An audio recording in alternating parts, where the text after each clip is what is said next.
Hello everyone and welcome back to my channel. If you're new here, I'm Alex and I was tagged by Shelly at Percy Does Everything to do the book acquiring tag. Shelly mentioned that the original creator she wasn't entirely sure about, but it was likely Enter the Book. So thank you very much, Shelly, for this tag, and I will put those mentioned down in the description below so you can go and check out their channels. There are a total of 9 regular prompts for this tag. The 10th, of course, is to tag some other people who I have in mind. But before I start this video, I just want to say that my doing this tag video in particular is a little bit complicated because I haven't bought any books since July. So I'm going to try to answer these as best I can based off of either past acquiring, buying experience, or based off of new habits and things that I've learned about myself since I haven't been buying books. The first prompt is, do you plan your book purchases ahead or impulse buy? Now, I did used to be a worse impulse buyer than I consider myself to be now.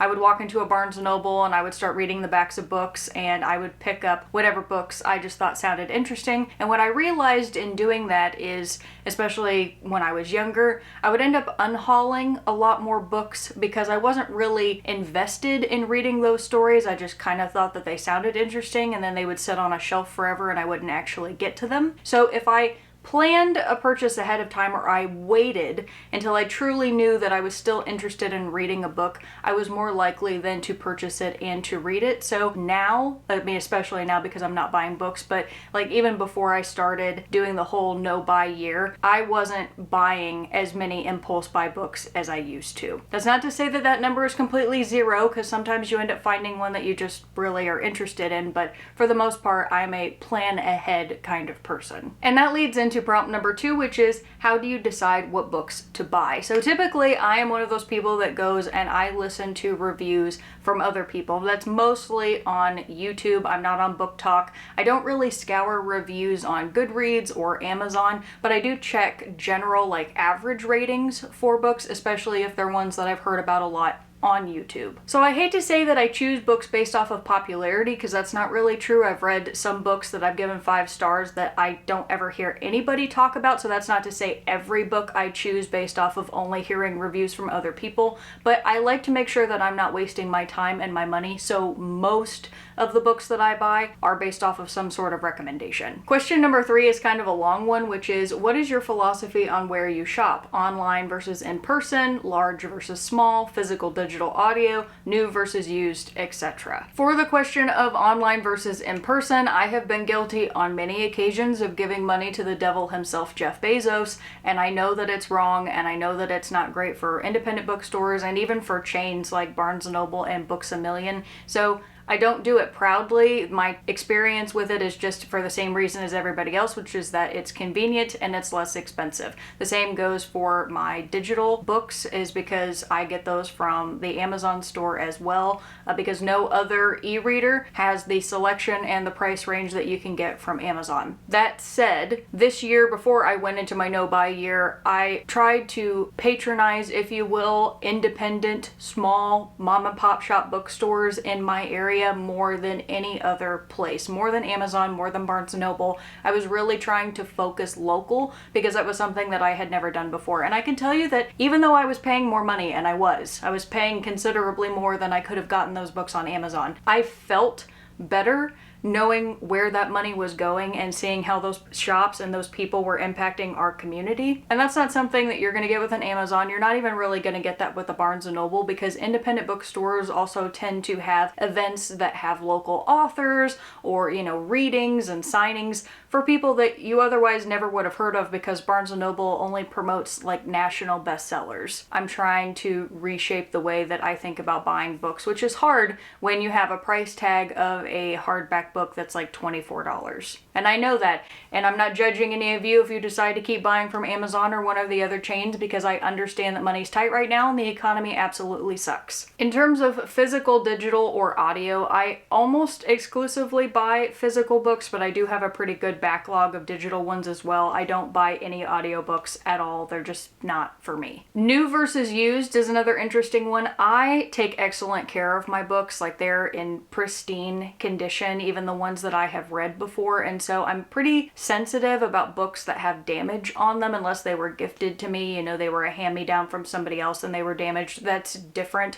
But if I'm going to a store to purchase a book, I want it to be at least like new. So most of the books that I own are brand new copies, but if I go to like a Half Price Books or someplace like that, you can usually find really nice editions of books at places like that. So I can shop used, but they need to be like new. Question number 4 is, what about little free libraries? What do you think about them? Have you used one? Why or why not? I actually have gone to quite a few of my little free libraries around me, but it was to put books in them, not to take books out. I wanted to see what they had to offer because in my mind, and I think in a lot of people's minds, when they think of a little free library, they're imagining going and finding like a bestseller or like really nice copies of books that people take care of their books and are putting those in these libraries, and that's not the case at all. Pretty much every little free library that I have gone to, they're filled with books that are just absolutely destroyed, or they're these mass market paperbacks that nobody cares about. The quality of the book and the story that I was providing at each of those libraries, because I put like 1 or 2 books in 5 different ones around my community, those were the nicest books that were in each of those libraries. So in terms of going and scouring one in order to find a book to read, no, not really. I have taken 1 copy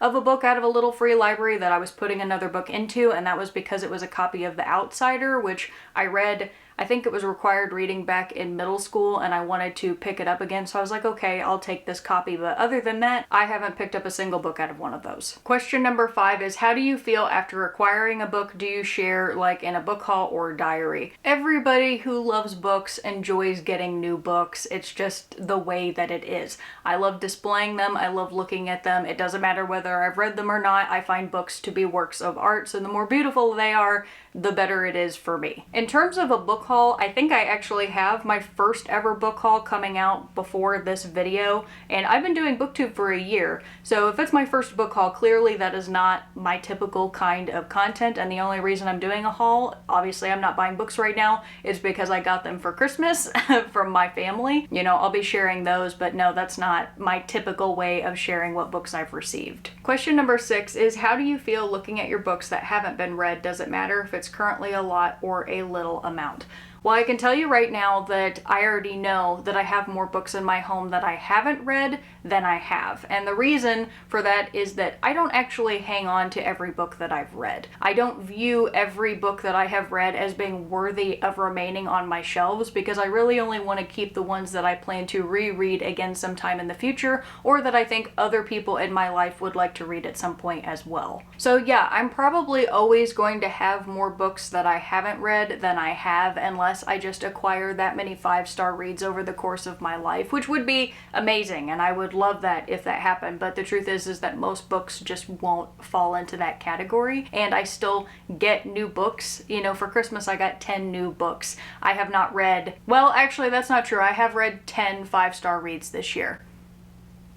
So I guess that kind of balances out. Question number 7 is, how do you decide what number of unread books is the right amount? Well, I already have too many, which is what started me on this journey to begin with, and it's probably not going to stop anytime soon, just because the number of books that I have in my TBR, we're talking about hundreds at this point, and that's going to take me a long time to get through. So, you know, it is what it is at this point. I'm doing the best that I can, and that's all that I can say about that. Question number 8 is, do you have a TBR game or process for reading them? Now, I have done TBR games on my channel before. I've done TBR Tarot, I've done Bourbon Pong, which was arguably a lot of people's favorite video of mine in terms of like a game that I've played to choose my TBR, and that was a really fun video. Plus I got to drink bourbon, which is always a plus. In the month of November, I did the Indigenous Peoples Heritage Month, so that's kind of what chose my TBR for that month. Right now, I'm just going based off of my feelings. I'm reading the things that I want when I want, and then it doesn't feel like a drag, and it makes me happy, so that's what I'm doing right now. Question number 9 is, do you have a book buying problem? If so, what is the nature of it, and can it be adjusted?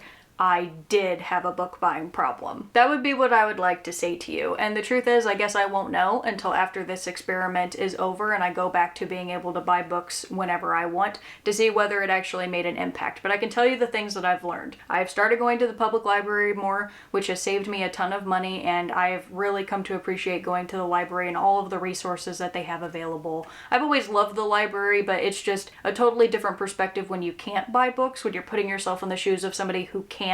You realize how invaluable a library really is. And then on top of that, all of the books that I would have bought, I probably wouldn't have gotten to by now. Actually, I can guarantee you that I wouldn't have gotten to them by now. It's the reason why my TBR is the size that it is already. I can't read every book that I buy at the rate at which I was buying them. I was outpacing myself. So when this experiment is over, am I going to go back to buying books? Probably. I'm not going to say that I'm never going to buy books again, but I think it will be significantly reduced. And now it is the point in the video in which I get to tag other people, so I definitely have some friends that I want to tag. I actually have 4 people that I want to tag for this video, and that would be Melinda at A Web of Stories, Kat from Kat's Novel Adventures, Sabrina from Sabrina Reads and Rambles, and Bart from Bart's Book Space. So if you all are interested in doing this tag, I would love to see your videos. If not, no hard feelings at all. Hopefully you all enjoyed this video. You've learned a little bit more about me and my buying habits. I definitely feel like I've learned a lot about myself in 2023. A lot's happened this year, not just with books, but with life in general.